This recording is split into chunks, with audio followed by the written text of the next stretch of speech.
there's an infinite number of parallel Earths and alternative universes that are coexisting right now. So in one timeline, there's going to be an apocalypse. There's going to be a third world war, a nuclear holocaust, Project Bluebeam, end of the world scenario. And the people that are vibrating in fear are the ones that are going to reap that. And then on another positive timeline, or the opposite polar of that, is the EBS, the takedown of the cabal, the revelation of the truth of what's been going on, bringing the power back to the people, revealing extraterrestrials, advanced technologies, free energy, all that restored back to the earth, med beds, everything like that. And then there's everything in between. So this is what I call the bifurcation of timelines.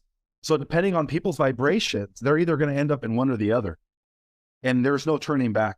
So for those that are feeding the fear mongering, unfortunately for you, because you are keeping your vibration low, you're losing the hope and faith, you are going to end up in the negative timeline, because things are going to be getting crazy as things boil up to one final climax.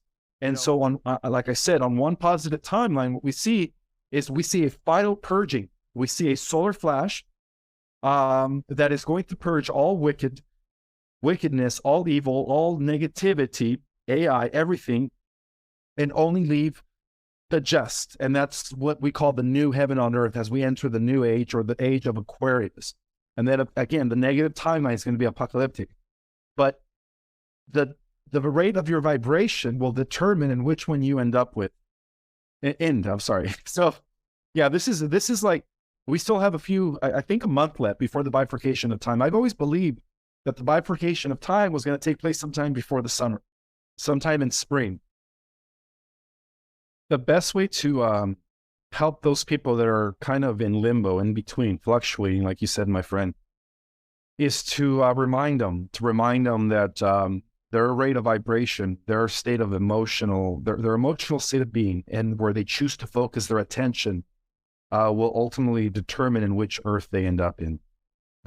I've always personally believed that the people that are generally good, the people that mean no harm, that are in somewhat service to others, despite of their fear, I've always believed that somehow they are going to make the ascension, because after all, the solar flash is an inside job, and many people are already doing that by reaching that 0 point through the healing process, through the shadow work, right?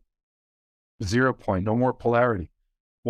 Because enough people are doing that, they are collapsing the duality within themselves and reaching 0 point where there is no duality, there is no good or bad.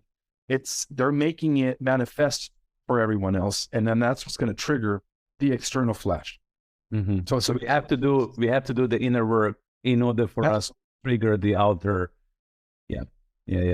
Absolutely. Yeah. So there is no external savior, guys. We all have, we are the saviors. And it's beautiful explanation, Vivian. I'm passing on to you for a second that, unification from within and being able to reach the 0 point by collapsing the polarity inside of yourself, by working with your shadow and light and achieving that, so that we can then serve as a catalyst in the collective consciousness to call in solar flash to come and activate everybody else. I think it's a beautiful metaphor, or reality, that we all have to do the work. Tyranny. It's the ultimate tyranny. And people are asleep. The majority, I'd say about 80% of the population, unfortunately. That's the best thing to do is spend at least 20 to 30 minutes a day in nature, whether it's a mountain, a river, a sea, an ocean, the beach, wherever there is Mother Earth, wherever there are the elements, make sure that you connect daily with the elements, because that is also part of activating the dormant DNA, connecting with Mother Earth.